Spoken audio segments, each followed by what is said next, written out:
Bonjour à tous, bienvenue à notre nouvelle émission de Rencontre divine. Ce matin, je suis très ravie de vous avoir avec nous. Une journée bien ensoleillée à Yaoundé. Je ne sais pas où vous nous écoutez ce matin, mais déjà, je vous souhaite une belle journée, une agréable journée et surtout un agréable moment avec nous ce matin. Alors, moi, c'est Maman Lucie de la cathédrale des signes et des prodiges.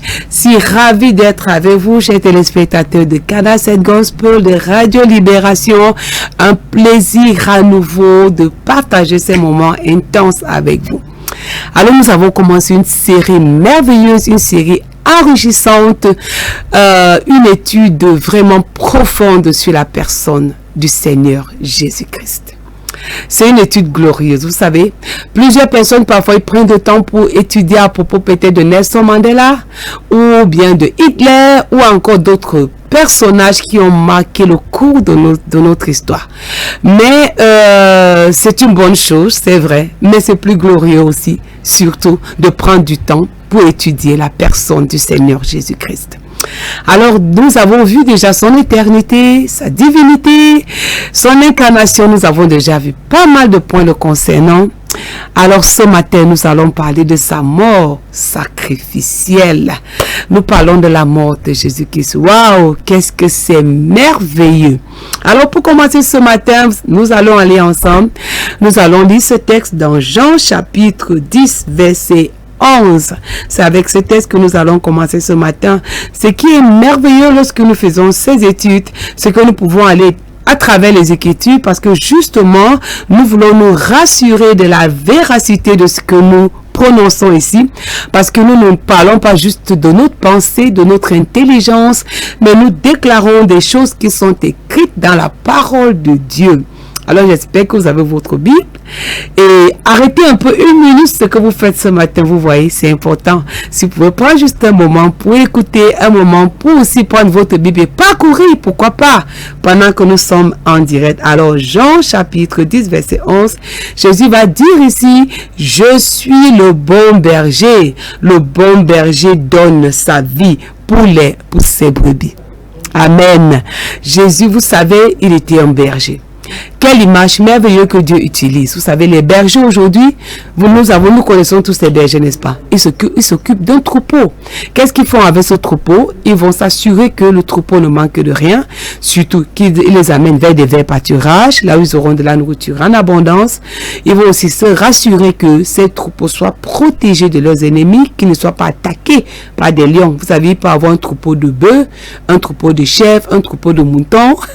Vous voyez? Mais il faut le berger, qu'est-ce qu'il fait? Il s'assure, il se rassure que personne ne va toucher son troupeau. Le berger va se rassurer que personne ne va enlever une de ses brebis.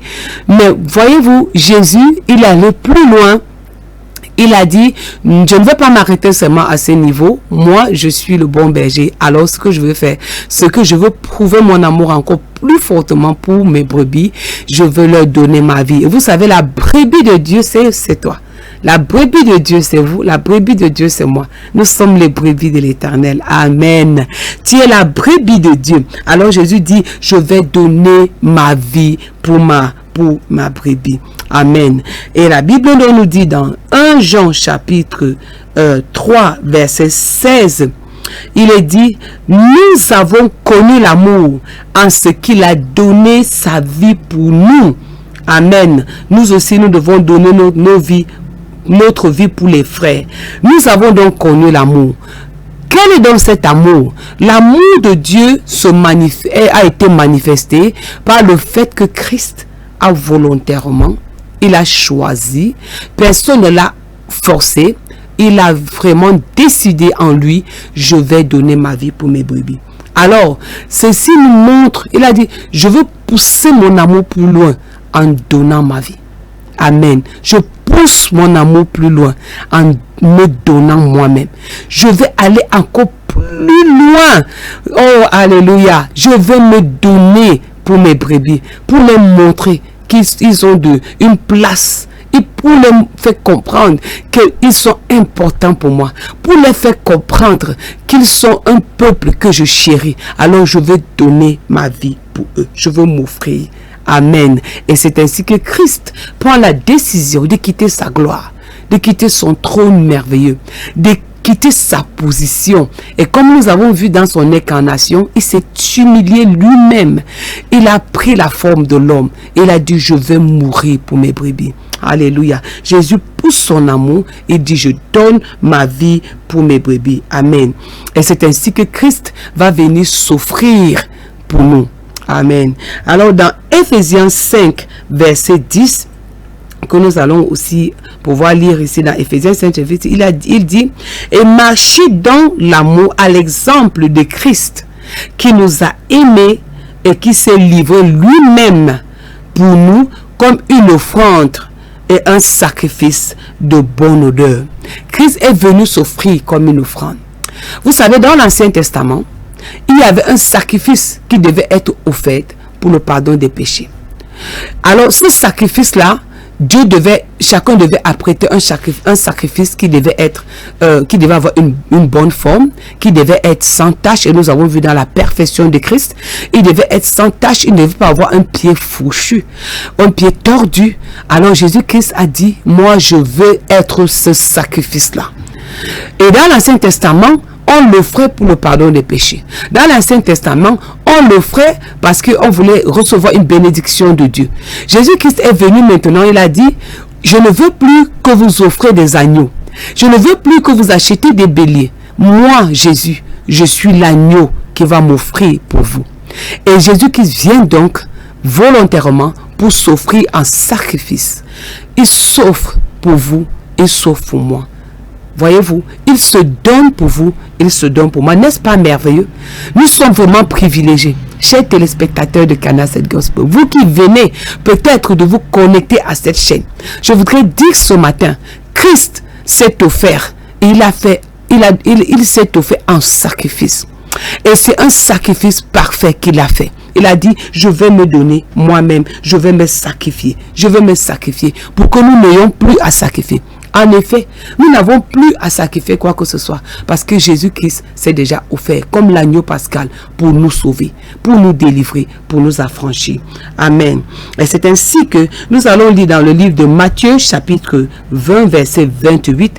Il est écrit, nous allons donc lire, j'espère que vous avez votre Bible. Nous sommes dans une étude. Vous savez, lorsqu'on fait une étude, il faut bien lire. Souffrez un peu d'ouvrir vos Bibles pour un instant. Amen. Je sais que vous êtes fidèles pour le faire. Ok, Matthieu 20, verset 28. C'est ainsi que le Fils de l'homme est venu, non pour être servi, mais pour servir et donner sa vie en rançon, et donner sa vie comme la rançon de plusieurs. Vous savez, lorsqu'on entend le mot rançon, ça veut dire que Christ a décidé de prendre une place. Et ici, je vais venir avec une toute petite histoire. Et cette histoire te concerne. Cette histoire me concerne certainement. Vous savez, imaginez un instant. Imagine avec moi que tu as pris une dette. Tu t'es endetté. Mais je veux dire d'une façon terrible. Avec une somme énorme. Une somme que tu ne peux vraiment pas, tu ne pouvais pas rembourser cette somme. Alors voici cette personne qui est partie s'endetter.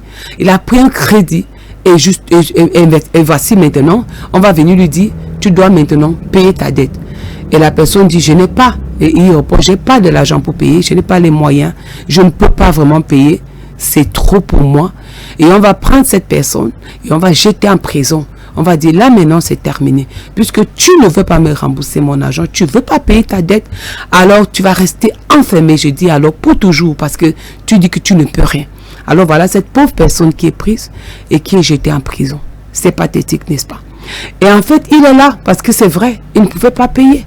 Et alors on l'a mis en prison, cette personne se retrouve liée, il se trouve condamné, il est condamné. Et la personne va dire, il va aller jusqu'à dire, puisque cette personne ne peut pas payer, rembourser ma dette, alors je préfère qu'il meure.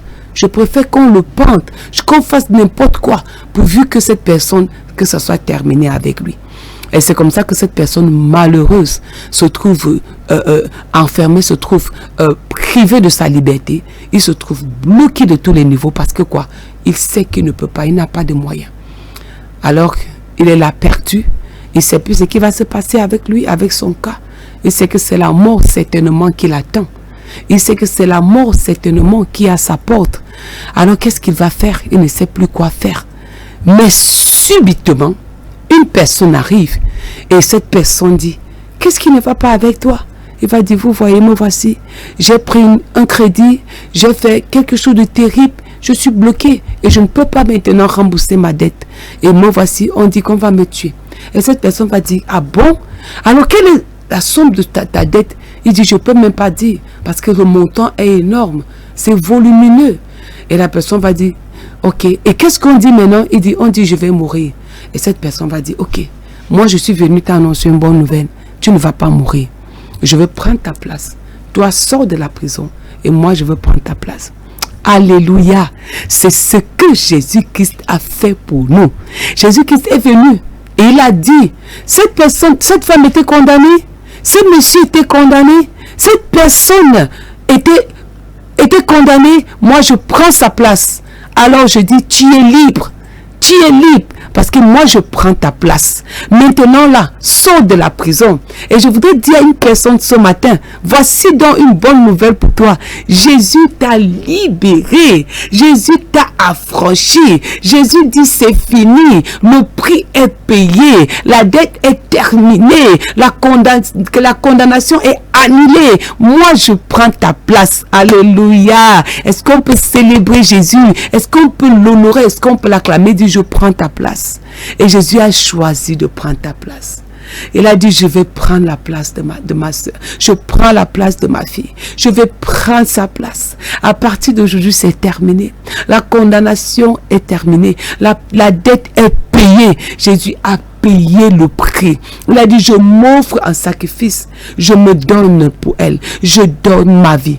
Je donne ma personne. Je paye le prix. Quelle que soit la dette, quel que soit le montant, cela importe peu. Tout ce que je veux, c'est sa liberté. Alléluia. Et c'est ce qu'il a fait à la croix à Golgotha. Jésus-Christ a dit que c'est terminé. Je paye sa dette. Amen. Là où tu te trouves ce matin, je voudrais vraiment t'encourager à te secouer. Est-ce que tu peux te secouer au moment? Dis, je suis libre. Dis, je suis libre. C'est vrai. Ne regarde pas derrière. Je ne parle pas à la personne qui est derrière toi. Je ne parle pas à la personne qui est à côté de toi. Mais justement, c'est à toi que je parle ce matin. Tu es libre. Jésus t'a libéré. Jésus t'a affranchi. Tu es réellement libre. Amen. C'est ce que Jésus-Christ a fait à travers sa mort sacrificielle à la croix à Golgotha. Pourquoi devait-il mourir? Il devait mourir parce qu'il devait prendre ta place. Pourquoi devait-il passer par ce chemin? Il est passé par ce chemin parce qu'il fallait qu'il se tienne en ta faveur. Et c'est ce que Jésus-Christ a fait. Alléluia. Il a fait cela, il a pris ta place. Nous allons lire ce texte dans Matthieu chapitre 26, verset 28. Dans Matthieu chapitre 26, verset 28, il est écrit, « Car ceci est mon sang, le sang de l'alliance qui est répandu pour plusieurs pour la rémission des péchés. » Voyez-vous, Jésus-Christ a dit, « Je verse mon sang. » Lorsqu'on parle de la mort sacrificielle de Christ, ce n'est pas juste des paroles, ce ne sont pas juste des mots, c'est une réalité certaine. C'est ce que Jésus-Christ a fait. À la croix à Golgotha, il a porté une couronne d'épines sur la tête. Et cette couronne, lorsqu'on a placé cette couronne sur sa tête, le sang a coulé. Et cela ne s'est pas arrêté là. On l'a flagellé. Il a reçu des coups. Il a reçu des coups sur lui à cause de toi. Et comme il recevait des coups, son sang coulait. Jésus-Christ mourait. Il était en train de perdre sa vie pour toi. Et cela ne s'arrêtait pas toujours là. Il a fallu encore qu'il aille à une croix devant des hommes au milieu des malfaiteurs. Lui qui était saint, lui qui était sans péché, lui qui était parfait, il s'est retrouvé au milieu des brigands. Tout cela encore pour toi. Alors Christ, voyez-vous, il s'est offert. Et on l'a mis sur cette croix. Il a reçu des clous sur son corps. lui qui était le Saint d'Israël, lui qui n'avait jamais commis de péché, il s'est fait pécher pour toi. Et cela ne suffisait pas toujours. Il a fallu encore qu'il reçoive sur sa côte, qu'on puisse transpercer sa côte. Et son sang a coulé. Le sang de Jésus a coulé. Le sang de Christ a coulé. Il a versé son sang.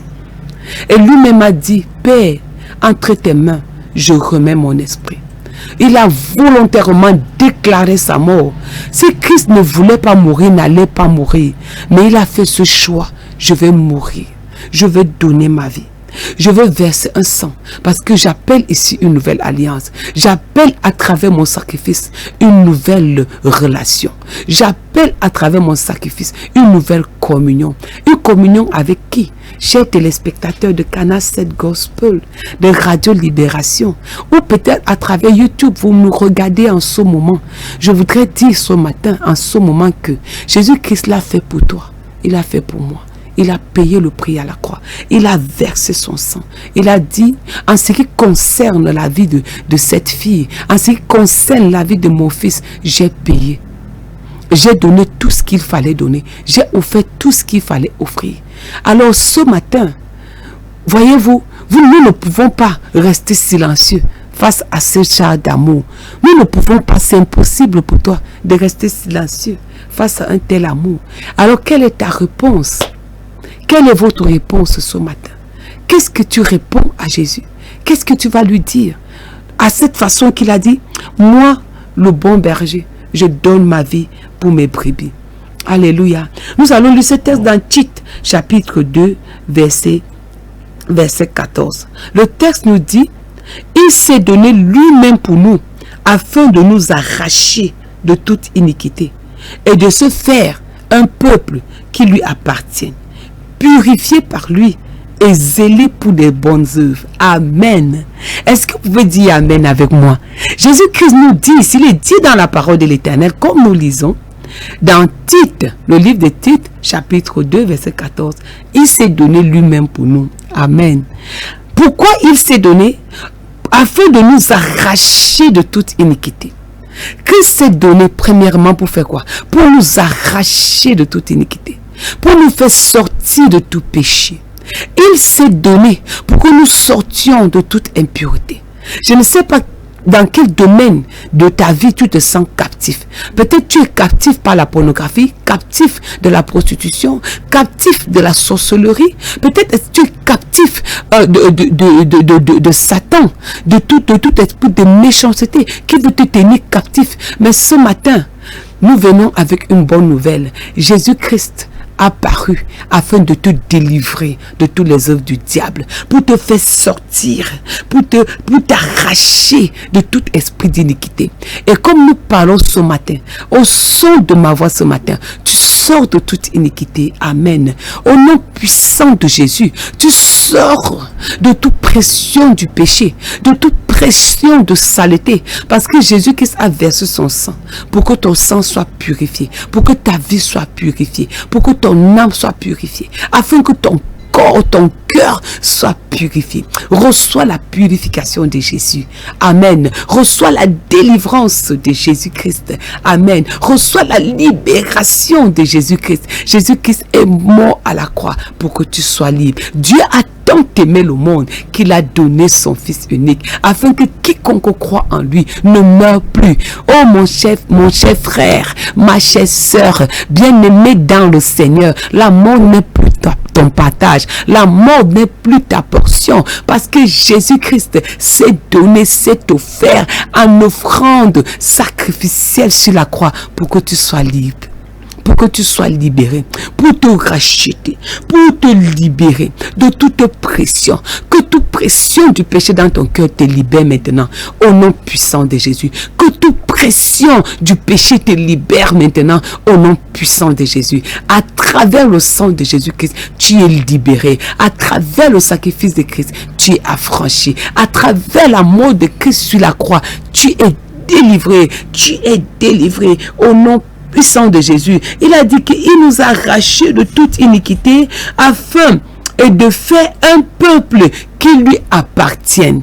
Il est venu pour faire maintenant un peuple qui lui appartienne. Vous savez, la Bible dit, nous sommes maintenant le peuple de Dieu. Voici, nous sommes des enfants de Dieu. Et ce que nous serons n'a pas encore été manifesté. Nous sommes des enfants de Dieu parce que Jésus-Christ, à travers sa mort, nous a affranchis, nous a libérés. Jésus-Christ libère, Jésus-Christ délivre. Et comme il délivre, maintenant nous nous retrouvons, nous formons le peuple de Dieu. Un peuple saint, un peuple pur, un peuple racheté, une race élue, un sacerdoce royal. Jésus-Christ te donne un nouveau manteau. Alléluia. Jésus-Christ te donne un nouveau nom. Je ne sais pas quel était le nom que tu as eu à porter pendant toutes ces années. Tout le monde te connaît sous quel nom. Peut-être on t'appelle toujours tu es un voleur. Peut-être on dit oh, peut-être tu es un menteur, tu es un prostitué.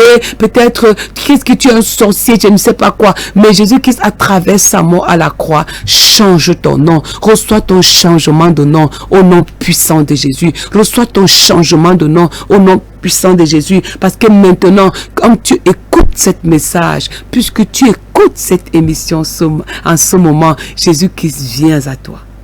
Il change ton nom. Il enlève le vêtement de souillure. Il enlève le vêtement de honte. Et il te donne un vêtement de pureté. Il te donne un vêtement de sainteté. Il te dit maintenant, viens. Désormais, tu es le peuple de Dieu. Il te transporte du royaume des ténèbres à son admirable lumière. Alléluia. Reçois ton transport divin au nom puissant de Jésus. Reçois le transport divin. Jésus-Christ, par sa mort, nous a transportés du royaume des ténèbres pour nous amener dans son admirable lumière. Amen. Il s'est fait un peuple qui lui appartienne, purifié par lui. Oh, Jésus-Christ est venu pour faire un peuple qui est purifié par lui et qui est zélé pour les bonnes œuvres. Peut-être tu as passé du temps à pleurer. Ce matin, nous venons avec cette bonne nouvelle. Ne pleure plus. Ne pleure plus. Assez, c'est assez. Jésus-Christ a payé le prix pour toi pour que tu ne pleures plus.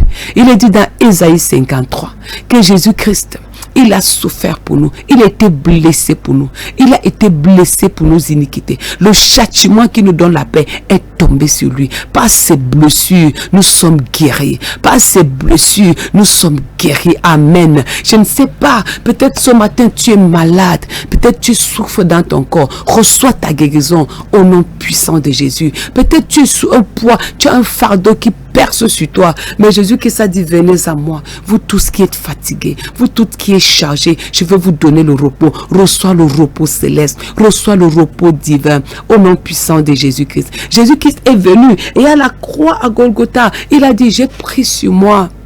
J'ai pris sa culpabilité. J'ai pris sa condamnation. J'ai pris sa culpabilité. J'ai porté sur moi. En ce qui concerne cette personne, elle est totalement libre. En ce qui te concerne, tu es totalement libre. Amen. Et c'est pour cela qu'aujourd'hui, nous voyons le peuple de Dieu partout. Nous voici, nous sommes à TKC et il y a une grande cathédrale, c'est la cathédrale des signes et des prodiges. Nous voyons des merveilles de Dieu avec le merveilleux ministère du prophète Samuel aussi, qui avait ce manteau de restauration de vie, apporte plusieurs personnes sous des oppressions, sous des liens. Le Seigneur l'utilise pour libérer grandement des gens. Parce qu'il est hors de question.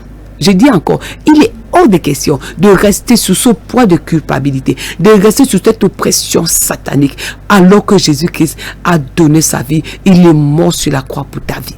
Il est hors de question que ça continue ainsi. Il faut absolument que tu prennes la décision de te révolter, de te réveiller. Je t'interpelle ce matin, je vous interpelle ce matin à vous révolter et de dire assez, c'est assez. Ça suffit comme ça pour moi. Je ne peux plus continuer comme ça. Comme j'entends cette bonne nouvelle ce matin, c'est terminé. Je sors du péché. Je sors de cette oppression. Je sors de cette situation parce que Jésus qui s'est donné pour moi. Il dit, et un peuple zélé pour les bonnes œuvres. Et c'est ainsi que tu vas te mettre maintenant à faire des bonnes œuvres pour Dieu. Tu vas te retrouver en train de faire des choses agréables pour Dieu. Dieu a besoin de toi. Peut-être tu es un choriste. Peut-être tu es un évangéliste. Peut-être tu es un pasteur. Et tu es là. L'ennemi a voulu te détourner de ton appel, de la vision céleste que Dieu avait pour toi. Peut-être tu es un riche homme d'affaires. Mais Mais Jésus-Christ, lui maintenant, il est celui-là qui est venu se donner pour vous. Alléluia. Alors nous allons prendre ce dernier texte d'Apocalypse 1, verset 5. Ce texte nous dit, et de la part de Jésus-Christ, le témoin fidèle, le premier-né des morts et le prince des rois de la terre, à celui qui nous aime et qui nous a délivrés de nos péchés par son sang. Oui, Jésus t'aime. Il n'y a pas un message aussi glorieux que cela. Jésus vous aime. Voyez-vous, je voudrais dire à quelqu'un ce matin, Jésus t'aime. Alors ce matin, je voudrais vous interpeller à ne pas juste rester là où vous êtes. Vous pouvez venir en présidentiel, nous rendre visite à la cathédrale des Signes de Prodiges. Nous sommes situés au carrefour Técassé. Nous serons ravis de vous avoir avec nous, ou encore de nous appeler au 6 70 88 78 55 ou bien au 699 97 10 56. Nous serons vraiment ravis. Merci d'avoir pris du temps pour écouter notre émission en ce jour, et je crois que cela vous a apporté beaucoup de choses, vous avez beaucoup appris. Que Dieu vous bénisse. Recevez la paix de Dieu là où vous vous trouvez. L'amour de Dieu est votre partage au nom puissant de Jésus. Shalom, shalom. À nous revoir pour une prochaine émission.